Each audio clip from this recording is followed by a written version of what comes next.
If you've been tuning into my channel for long enough now, then you'll probably be familiar with the locker room cancer videos that I do annually. And since you all seem to enjoy those, I decided to do something slightly different here. In this video, we're going to go over the most toxic player that has ever represented each individual team. We'll cover why they're toxic and throw out some honorable mentions here and there. But before we embark on the toxic journey, if you're not subscribed, I'd like to invite you to subscribe to my channel for more NHL themed content. And with that, here is the most toxic NHL player from every team.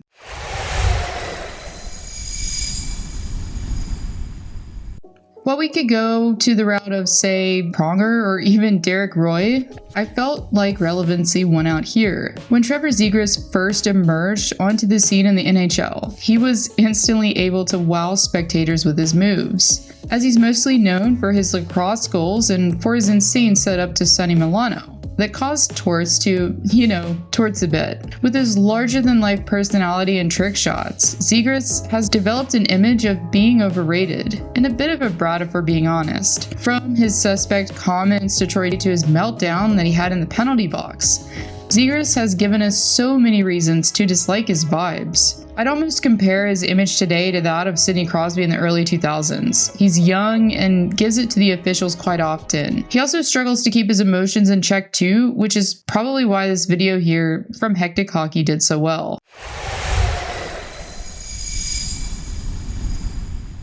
I take pride in the Bruins organization and what we stand for, and we failed there. Around 2 years ago, the Boston Bruins made headlines for all of the wrong reasons, as they decided to entertain the idea of adding Mitchell Miller to their lineup. For those who don't know, Miller's NHL story started with the Arizona Coyotes and should have ended there as well. Anyways, after Miller had been selected 111th overall, it was revealed that the forward had a troubling past that involved bullying and racism. However, after the Arizona Republic, a newspaper released details about the constant bullying that Miller subjected a classmate to. It was then that the Coyotes had second thoughts. The article revealed that Miller made Isaiah Meyer-Crothers, a disabled classmate of his, lick a piece of candy that had been inside of a urinal. He also subjected his classmate to racial slurs and physical assault. So yeah,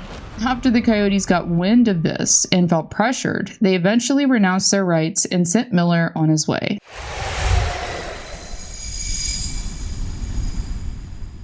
Looking at Tyler Seguin today, it's pretty apparent that with age, he's matured drastically. One could easily say that his time in Beantown was overshadowed by drama. For one, Seguin had a habit of partying well into the night, and in result, struggled to keep up with team functions. One example of this was the time that, according to the article I'll link below, Seguin completely missed a team breakfast and meeting while with the team in Winnipeg. This resulted in Peter Chiarelli, who was the GM at the time, coming out and saying that was the case. Besides the partying lifestyle, Seguin allegedly had a sexual relationship with a teammate's wife, Tammy Plant.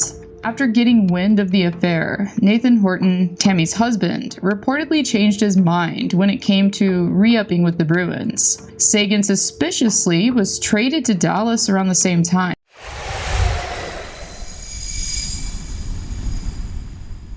When Jack Eichel was finally traded to Las Vegas, it probably felt like a weight had been lifted from both player and organization, as Eichel was, during his time in Buffalo, a player who was both demanding and temperamental. For the sake of time, we're not going to go into every part of the Eichel saga. But for starters, Eichel, according to multiple sources, had a hand in getting his coach at the time, Dan Bilesma, fired. This mainly had to do with the fact that Eichel had been made a healthy scratch and didn't particularly like it. Besides this, the forward had the tendency to let his emotions get the best of him and would constantly be throwing tantrums when his team lost. As I said before, there's a lot more to this story, so if you'd like to learn more, I'll actually link a video that I did before about all things Eichel. Anyways, luckily for Eichel, he was able to taste success with his new team not long after he made the move to Sin City.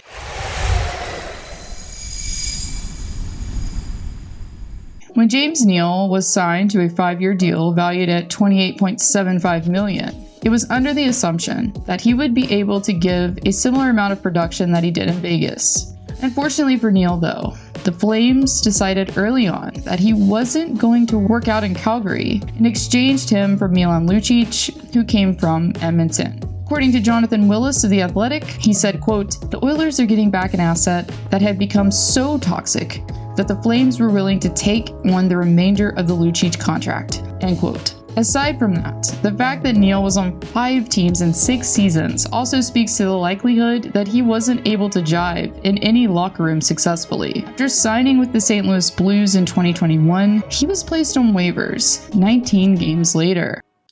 Hey everyone, Alyssa Hope here. I promise we'll get back to the video, but first I need to remind you that I do have a face, and secondly, to stay hydrated.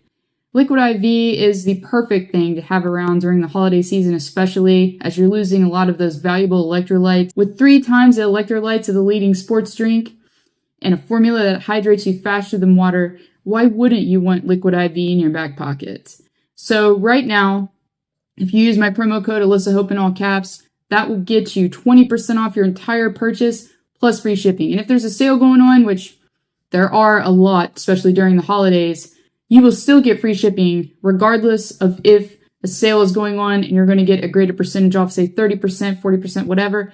Use my promo code. You will get that sale price and free shipping. So, I win, you win. Thank you all for watching. Now back to the video.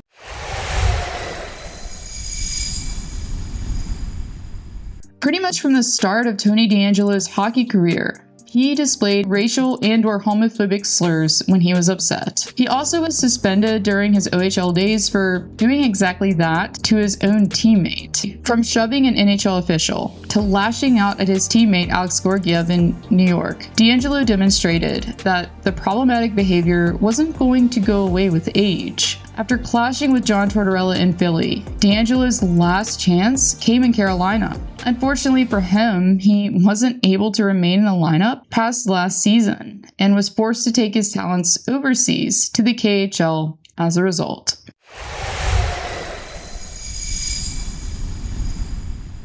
Similarly to Tyler Seguin, Patrick Kane was once a major liability to his team, not for his on-ice performance, but rather for his off-ice antics.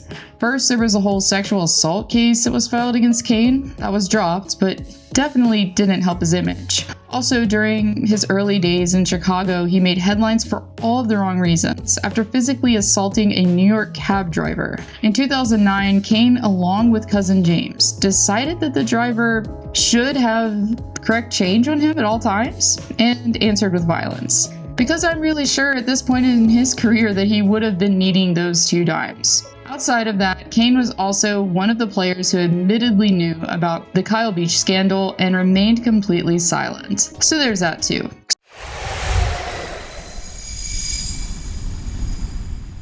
So in case you weren't able to view this year's locker room cancer video yet, let me sum up why Ryan Johansen was on the list. Forward was in the Mile High City. His teammate at the time, Devin Tays, came out and said, "We've got some guys in here. I think that we've got some guys who think they're playing well, and they're kidding themselves at this point." This was after Johansen was demoted down to the 4th line for his poor play. While we can't be sure that this was directed at Johansen, what we can be sure about is that he wasn't wanted by the next team he went to. Well, technically he never played for the Flyers, but his rights ended up there. After saying he was too injured to play, Johansen was shown on social media dancing at his own wedding, which did cause some fans to formulate their own theories. Regardless, I could go on, but for a franchise to terminate a contract in the manner that it did speaks volumes. It's important to note, though, that many did suspect that Johansen would refuse to play for John Tortorella, and or Torts would refuse to coach him after the feud that the two had in Columbus.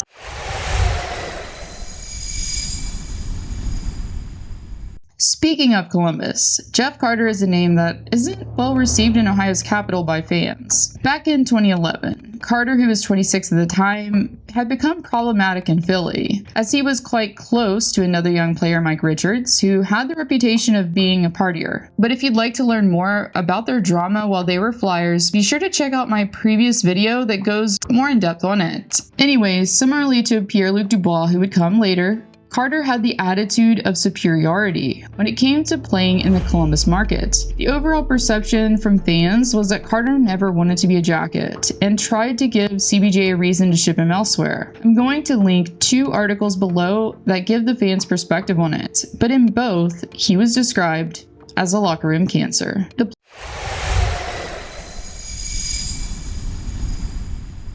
The player that puts all the rest to shame when it comes to being toxic is definitely Sean Avery. From day one, Avery seemed like he cared more about himself and the spotlight rather than the team he was on. And by the time he showed up in the Lone Star State, Avery had already built a reputation for himself that wasn't so great. Even when he was in Los Angeles, Avery made it his personal mission to bully his teammate Dustin Brown as much as possible for this speech impediment that he couldn't control. If you'd like to learn more about that, I'll link a video below that I did before on the subject. Anyways, what really did it for the forward was the fact that he decided to bring more attention to himself by making a not-so-nice comment about Flames defenseman Dion Phaneuf. Mike Modano, who is a veteran on the team, also stated that Avery seemed disengaged from the team in the locker room and would be on his phone, trying to land an acting gig oftentimes. Modano elaborated, saying he didn't feel he could express himself if he dressed the same as everybody else. He seemed unwilling to do what we were all asked to do on and off the ice. He wanted to march to his own beat, Modano said.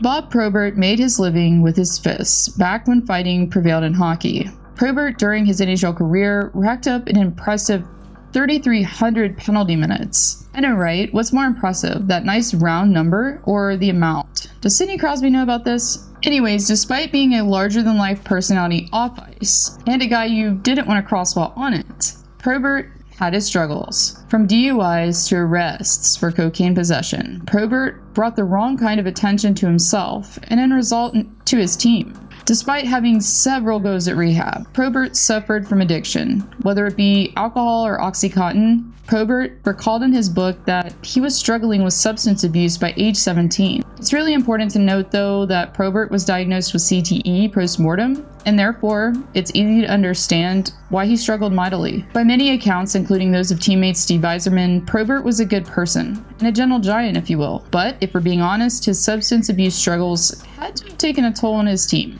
along with his various legal troubles.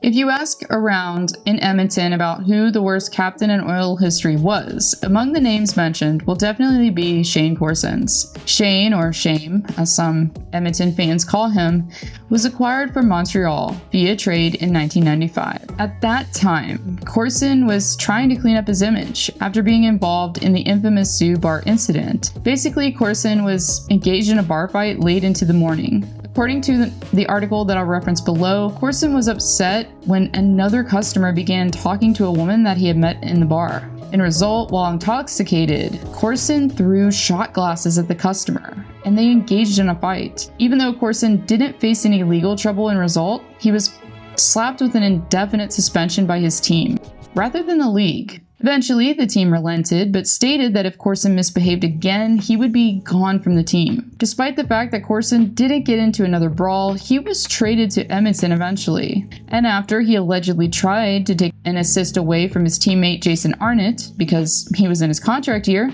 Corson was stripped of his captaincy. In conclusion, if you enjoyed part 1 of this series, please let me know down in the comments for a continuation. And again, if you're new to this channel and aren't subscribed, please think about giving this channel a chance. And for those of you who are consuming my content on the regular, consider joining my Patreon. For just the cost of a cup of coffee per month, you could be getting my videos up to weeks in advance without ads. You'll also receive monthly channel analytics, shoutouts, and more from me monthly. Simply click the link below to get started. Thank you all for watching, and I'll see y'all next time.